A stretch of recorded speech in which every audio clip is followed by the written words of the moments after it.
Exploring theology, doctrine, and all of the fascinating subjects in between, broadcasting from an undisclosed location, Dead Men Walking starts now. Oh, hello, everyone. Welcome back to another episode of Dead Men Walking Podcast. Thanks for coming along on the ride. Thanks for sharing with your friend, telling a friend, commenting on social media, and checking us out at dmwpodcast.com, where you can find all kinds of information about the podcast, as well as checking out the merch store, where we have some snarky merch. You know, you can get one of those famous Wine 'em, Dine 'em, Romans 9 'em mugs or t-shirts.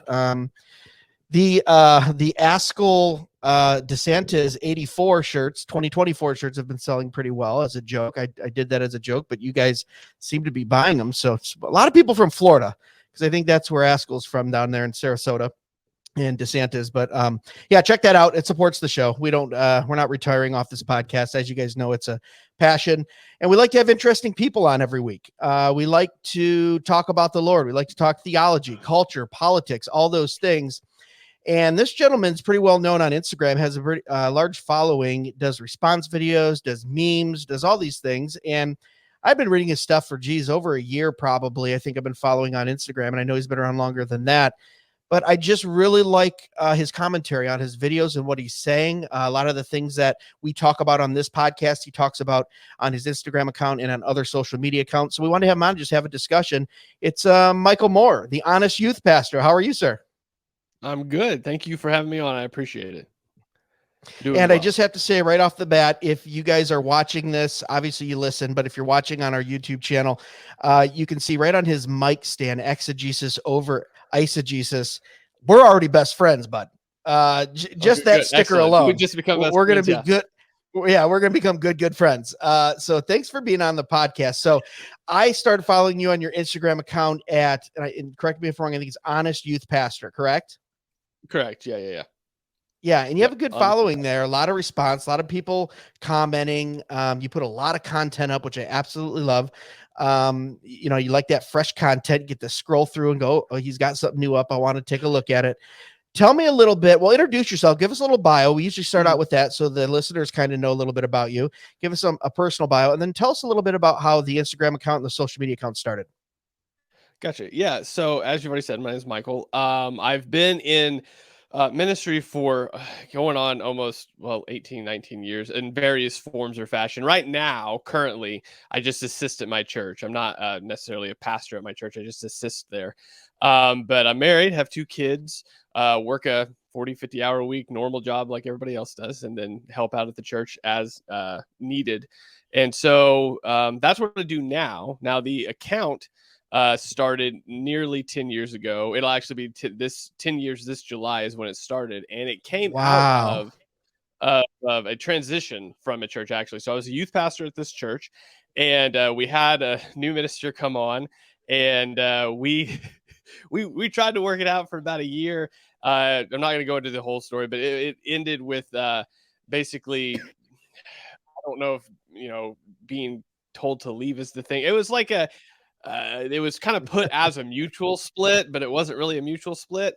And so it was a matter of mutual on one side, huh? Mutual on their side. Yeah, I wasn't very pleased about it. Anyway, there's stories of that elsewhere, but it's a long story. Point being, I needed a place to vent about the church and about ministry in general. I didn't have anything to do that with, because 10 years ago, there was basically Facebook, and everybody I knew that was on Facebook went to the church that I had just left.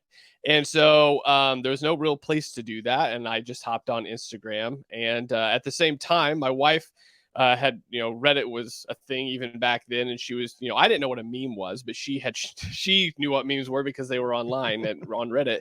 And so I was just, for whatever reason, the stars aligned, and I was like, this will be a great way to get out all this pent-up frustration. And so nobody I knew was on Instagram. It was fairly new at the time, so I just started posting memes, which none of them, I've not deleted any of them. They're still back there if you want to scroll all the way to the end. But basically it was just me venting the frustrations of the transition that wasn't really a transition. It was just an annoyance, and I did that for probably a couple years. It was quite therapeutic. I don't know if I'd recommend it to anybody, but it was very therapeutic for me.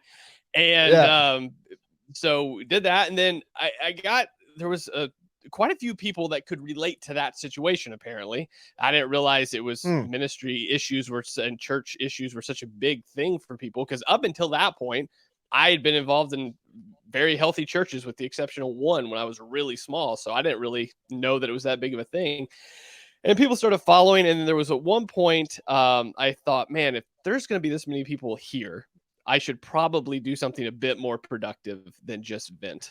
And so something more constructive, huh? Yeah, it's a little bit more constructive and not just like, and honestly, 2 years in, we had found another church. It's actually a church we go to now.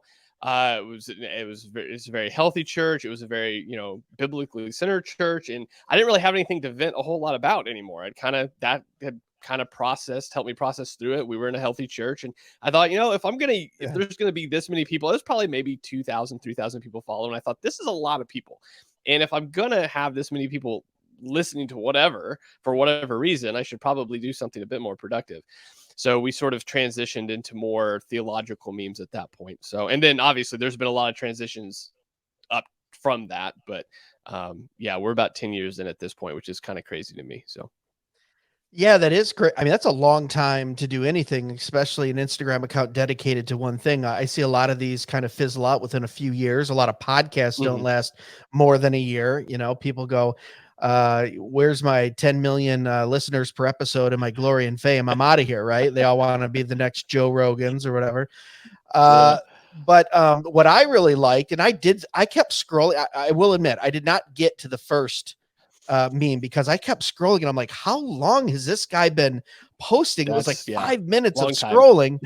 But I did see, and take this in the way that it's intended, because I've done this myself too. I think we can all go, many of us now, especially at my age, I've been in social media 15 plus years on some platform or another. You can kind of see how you grow through your posts, right? I even look back on some of the stuff I posted even 8-10 years ago, and I kind of cringe sometimes and go, gosh, I was a real jerk. And my wife's like, yeah, you still are sometimes, but I'm bringing you along quite nicely. And I go, okay. But I saw some years, and there was like this kind of evolution of how memes start. And especially when you have like church hurt, or you have maybe denominational issue that you go, why can't everyone else see this, but I can see it? And it's fun to poke at it, snarky memes, kind of make fun. But then I think we kind of mature into this area of going, okay, like you did, I have this huge following. Some of your videos have tens of thousands of comments and views and more than that even. And you go, okay, do I have a responsibility here? I have an audience. Is there something more than memes? And this is a very long-winded question, but I'm kind of commenting too. And I started to see that, even your response videos started to become, like you said, a little more theological, and I don't want to say give people leeway, but you give them a little more grace, and then responding with truth, right? Look at, for all of those listening here, it's a Reformed podcast. We have a saying called the cage stage, right? When you come to the Doctrines of Grace and you go through this stage of just in your face, let's debate, let's argue, I'm right, you're wrong, look what the Bible says. And I found sometimes I can get that way across many subjects, right? And everything isn't a debate. Now, I've noticed in the last couple years of my life, probably 5 or 6 years, that you get a lot more out of someone if you stop, ask questions, give them a little grace, but still don't veer from the truth. Still speak the truth, which is why I was drawn over the last year and a half that I've been following you to kind of your response videos, because you deal with some really wacky stuff within Christianity, kind of like we do here on the podcast. When was that transition for you? How long ago, where it was like, you know what, like you said, maybe do something a little more constructive? Look, at memes are fun, and still keep posting memes. I love a good meme that has to do with theology or doctrine or denomination or whatever. We still want to do that. But when was that transition for you where you started doing those longer format response videos?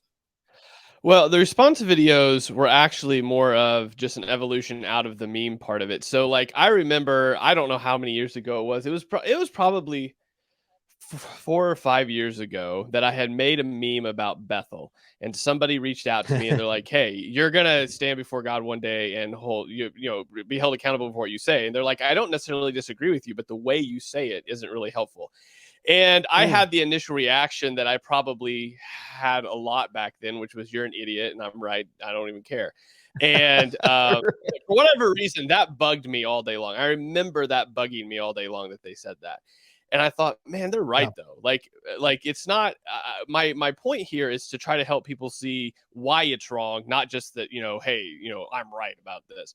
And so that really got me thinking about like, okay, maybe the approach here needs to be not necessarily softer, but just better worded.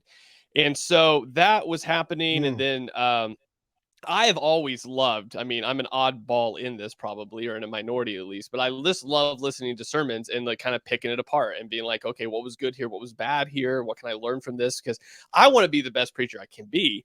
And so like, what can I learn from all these variety of sermons? And so that thinking from that message kind of started its way into the memes. But then it also, whenever I started doing those sermon reviews, some of the first ones are a little rough. And I got some good feedback from there, basically the same kind of feedback that I got from that memes, like, hey, you're assuming too much, or you're going after the person and not the message. And so that's why whenever we do sermon reviews now, we ask 3 questions across the board so that it at least helps me not be as biased as my initial response is going to be towards somebody. That I have to at least ask, are they reading the scriptures? Are they, exegeting them correctly? Are they mentioning the gospel? Like, I have to be fair. And so like that helps a lot in regards to being like, all right, well, what's really communicating the message of, all right, let's look at this and then just take it at face value and see, regardless of who this is this good or bad, or what's right or what's wrong here based on what we know from theology and scripture. So that really calmed me down quite a bit. Plus I'm getting older. So I've got 2 kids. I've got to be chiller. I'm just old. I don't have that energy anymore.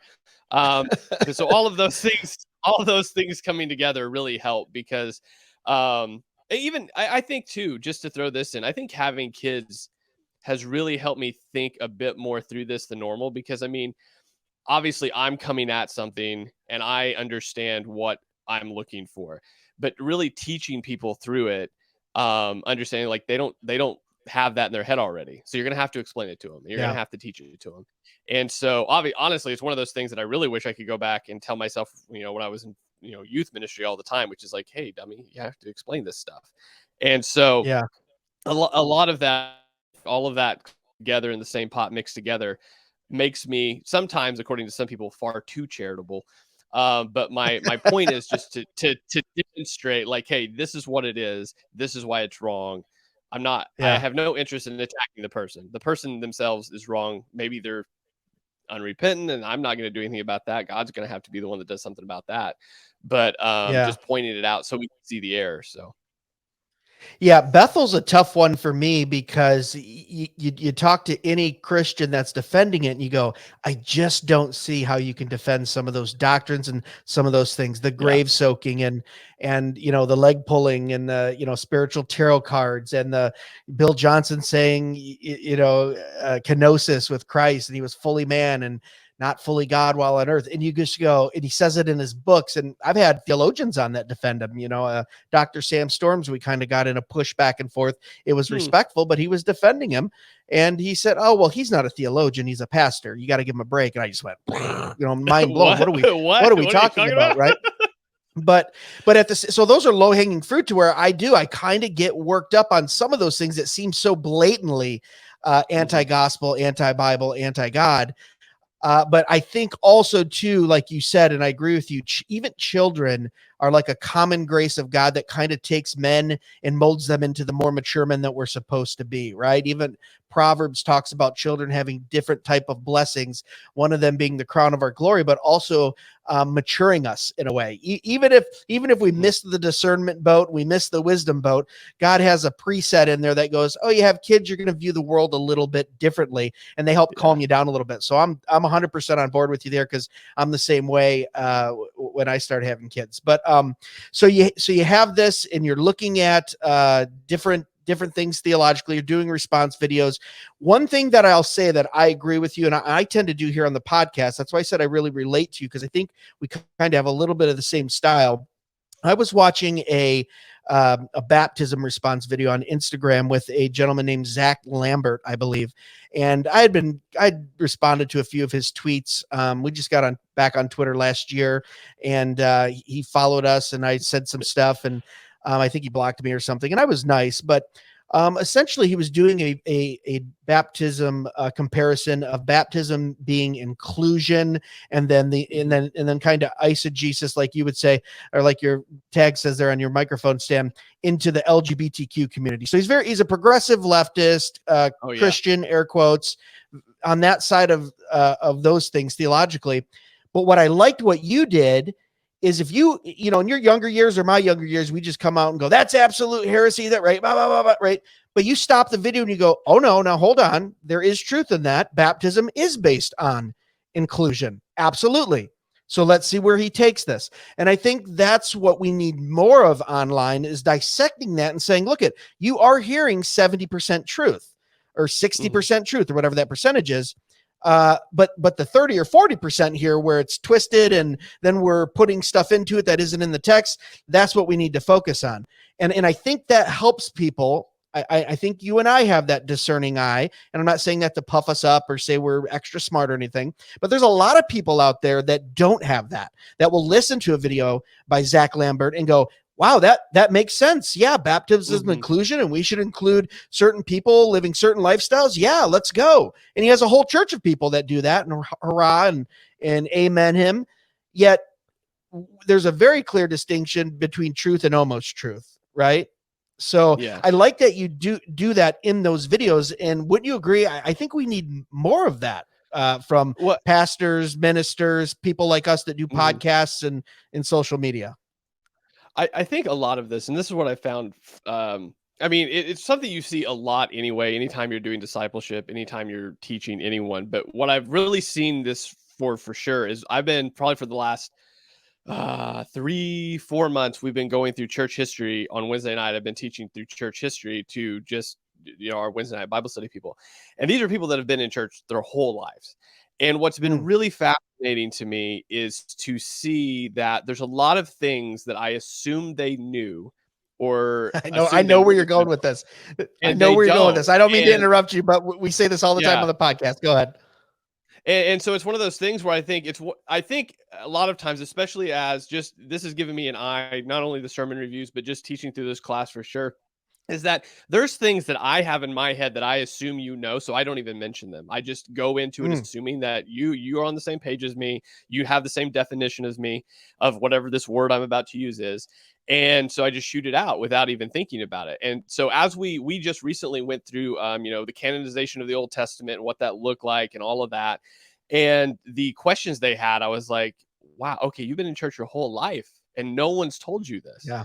And it's not that maybe it hasn't been mentioned here or there or elsewhere. It's just, it's like been a side thought somewhere in the message they've heard, and they haven't been taught through it. And I think a lot of what,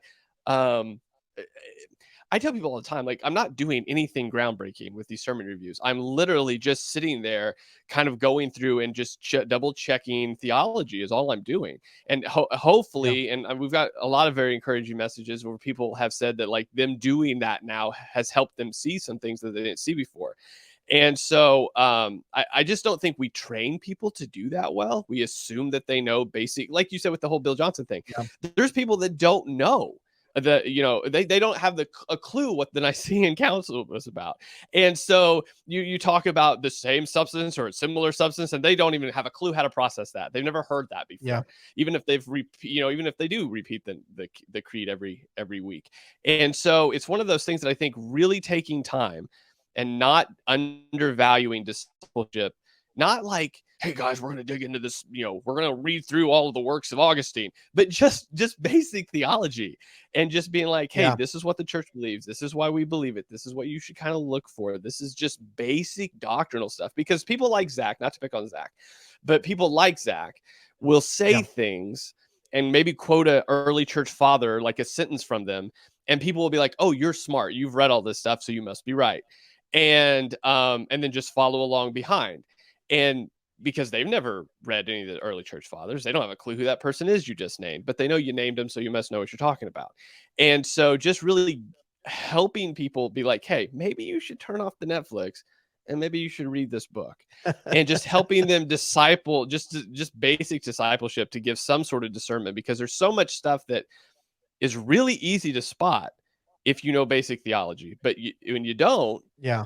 you just, I mean, that's how you got pastors like Mike Todd up on stage Yeah. saying, I don't have a clue about homosexual marriage. And you're like, bro, what? And everybody's just like, yay. Yeah. And you're like, do you guys need anything? Do you know anything? Right. Have you opened And your Bible at all? Yeah. at all. And so I think, again, I used to be like, you guys are stupid, but at this point, I just feel really bad for people, because I Yeah. assumed that a lot of people had been discipled well, and I was really wrong about that. So So I think a lot of that's that. key. No, you're absolutely right with everything you just said, Michael. And we've talked about it a lot on this podcast, to where I had the same example, to where I've met someone, many people, 10, 20, 30 years in church every Sunday, every Wednesday. And outside of their maybe 6 or 7 talking points of what their denomination has taught them, you start talking about canonization, or you start talking about different eschatologies or things like that. And they just look at you and go, what? There's only one eschatology. I got to get my rapture hatch ready. I'm getting raptured out of here any moment. And you're like, well, no, there's quite a few, and they're pretty old in church history. And, people were talking about them thousands of years ago. And it's just really sad because, well, one, I think maybe you and I might align. We enjoy, right? I can imagine you enjoy opening up a book, or getting into a sermon, or getting into the Bible, or getting into a concordance or whatever, and going, okay, let's figure this out. Some people aren't wired that way, and it's more of a challenge, and I get that. But at the bare minimum, like you said, shouldn't we have some type of bare minimum standard of some type of knowledge of God, especially if you're in a church for generations? If you're in a church for 20 years and you can't rightly defend the faith against a couple extracurricular questions from those secularists and atheists and pagans and leftist progressives and everyone else who now from inside the church, even within modern conservative churches, you're going to get those questions. And, I'm not blaming the people, because, we had Tom Askell on the podcast, and he goes, look, it's 50 plus years of just watered down, horrible, non-biblical preaching in the churches. So what do you expect the sheep to do? Which is a lot of it. And then you see, and here's the reason I'm saying all this too, is because you'll have a church that might have a couple hundred people in it, and they're struggling to keep membership. Yet you'll have 10,000 people come listen to you break down a sermon on your Instagram account every single week. And they go, what's going on? Everyone's just going online. No, people go to where truth is. People will go to where biblical truth is being preached. If that has to be a podcast, and I'm not advocating for replacing your pastor in your church for a pastor on a podcast, right? Or an Instagram account. But I'm saying people want biblical truth. And it's total opposite right now. Right now, we're just kind of telling them what they want to hear, very emotional, things like that. But people deep down want biblical truth if they've been exposed to God in any way, shape, or form. And unfortunately, I don't know if the pulpits are really giving people that, especially in the Western Christian church. And I think your account kind of exposes that as well, because you have some people on there that are very, very popular, yet what comes out of their mouth from the pulpit couldn't be farther from biblical truth. And I would even say orthodox truth. We're in this thing now to where you can call yourself a pastor, get up in the pulpit, and you're saying things that for thousands of years have been Christian orthodoxy, and now we're going, no, this is up for grabs, and we can redefine it or change what it means. Yeah, well, I think a lot of that, and I've probably within the last year seen this a lot, had a lot more conversations with people about this. It's just really basic church, just understanding what the church is for and how the church is supposed to be ran. And when you lose that, you lose a lot. So like you talk about like, I know not every church has membership class or denomination or whatever, but I mean, at the very minimum in your membership class, you should be covering at least the basic doctrines. I mean, obviously denominational doctrines, but further back than that, just basic doctrines of the faith. And most of the time, if you go to a church and ask them what they cover in their membership class, it's maybe the bare minimum of what they have to with their denominational doctrine, and that's about it. And it's usually like one day for like 4 hours. Yeah. And that's a joke, to be frank with you. That's a joke. I get that not everybody's got a bunch of time, and you're struggling with all these other activities people have, but you're either going to take it seriously or you're not. I mean, that's just as simple as it is. And one of the things that I think too that happens, and I think some of the things that we've really seen value in that we keep pursuing at my church is like this Wednesday night thing where we're like, look, we could have Bible study, or we could, go through something a little bit deeper, connect it to the scriptures in the same way anyway. And then people are able to learn that and then see how all of this does connect to the Bible they read every week. And then the same thing with Sunday mornings. Me and my pastor have had this conversation a few times. I mean, just how important it is to lay out some sort of context for people whenever you get up to the pulpit, because they have had preaching for so long that is so much like just so 99% application driven for you and nothing else. So all the Bible is just really good application, but you don't know why. So we had this discussion just this last week, actually. So you have people that come to church, but they don't know why the Old Testament's important. They know that, for example, they get a lot of New Testament application, which is great, but all of these New Testament authors are pointing back to what God has already done in the Old Testament and the fulfillment of that, and how, God's law and all of this thing is brought into, and it's foundational for what we're writing in the New Testament. And you don't have a lot of people that can make that connection, because they've had a lot of application forever, or culture war preaching forever, or some, it's just been all this variety, but not anything base. And then you have, you're going to have to tell me to shut up here in a minute, but then you have all of these people again that have positions within the church that aren't qualified to be there. They just simply aren't. They don't meet the qualifications. They were a convenient person to have. Somebody had to be there, and this was the person that would do it. The horror stories I have is I was guest preaching somewhere, because I do a lot of that in the area as well.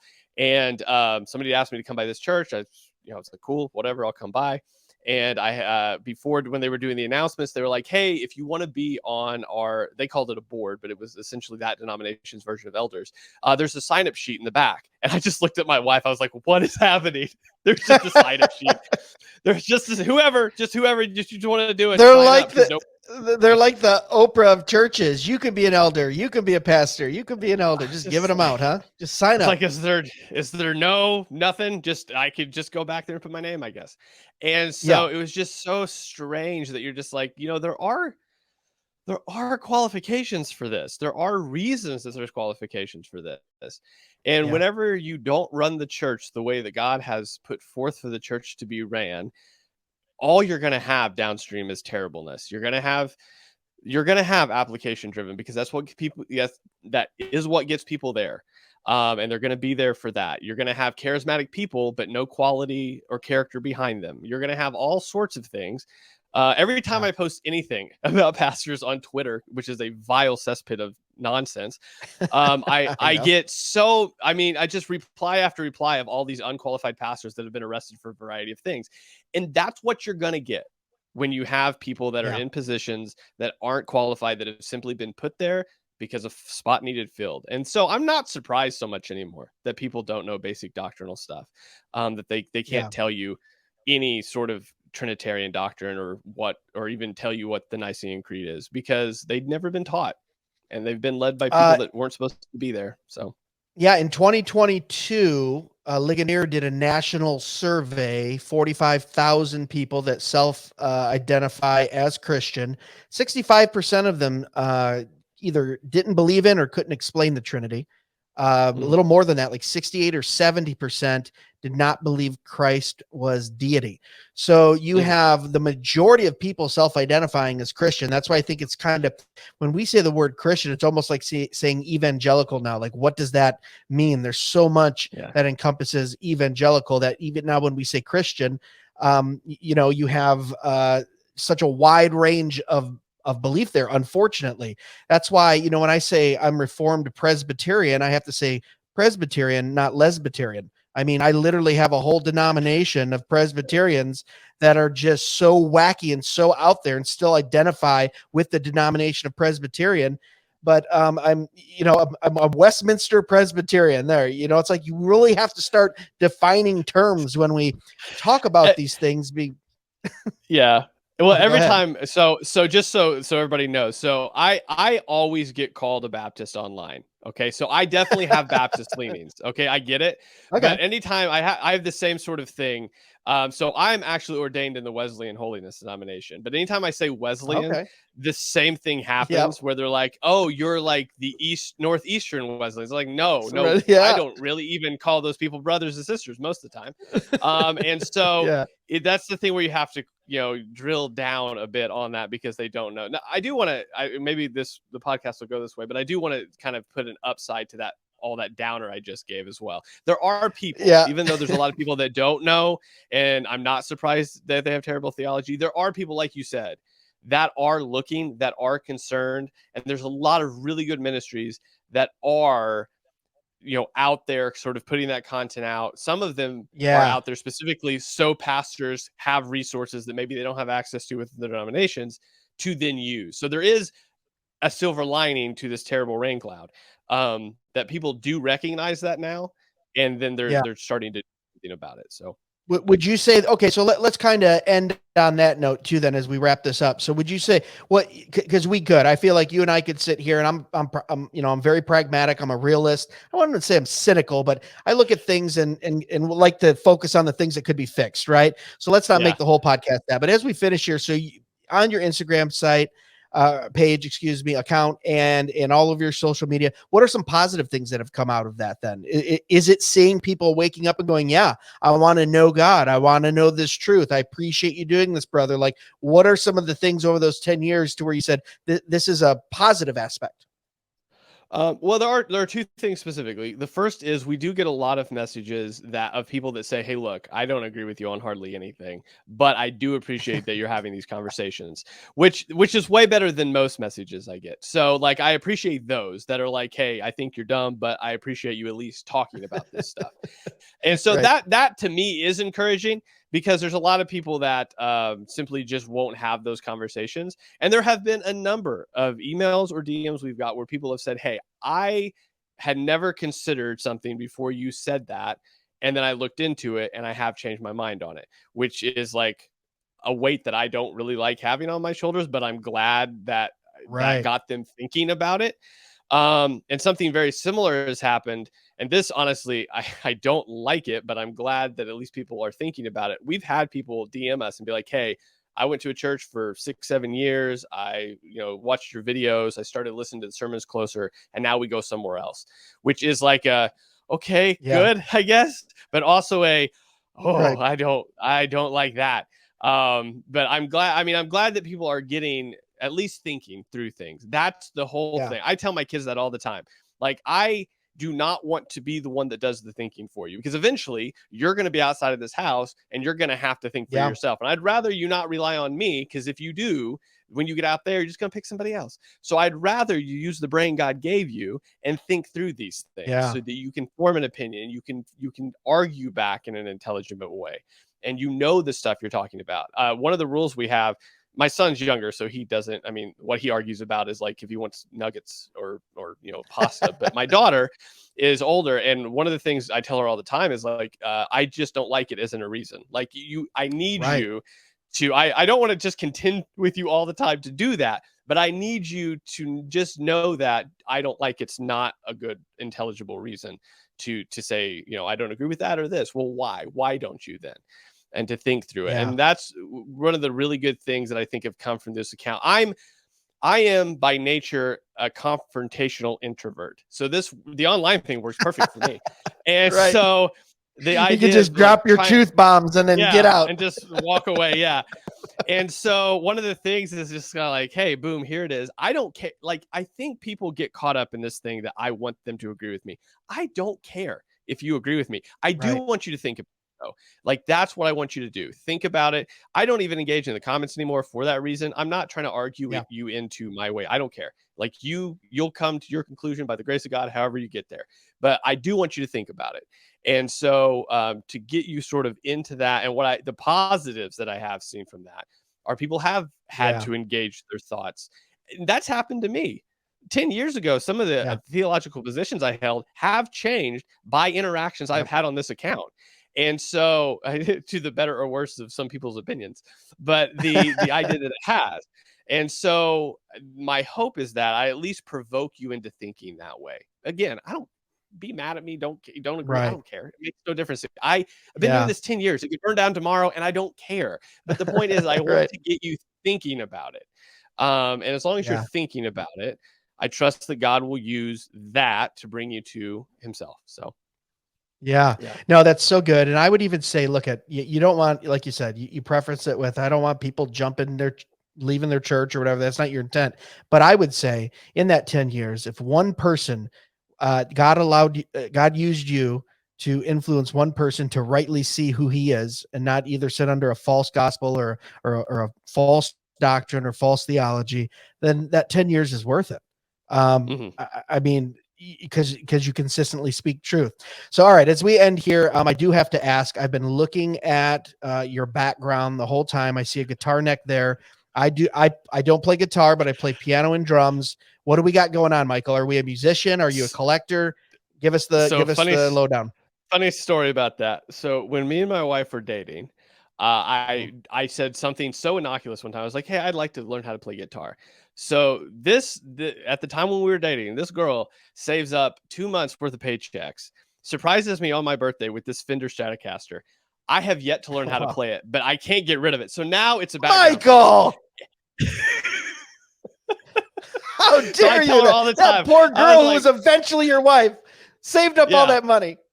Yeah, so I was like, baby, I'm never getting rid of it ever, but I can't. I've tried. I legitimately have tried a few times, but I am not. I'm apparently not coordinated enough to do that, or don't have the patience to learn. But the point is, it's going to sit back there and be a good. I don't know if you want to call it. It's a great background, man. I'm loving it. Yeah. I knew it was a Fender. I go, I wonder why he's doing that thing. I like it. Well, we learned something fun about Michael before we closed here. That's great. Obviously, you have great content. As we close out here, tell everyone where they can find you on all your social media accounts if they want to follow along and check it out.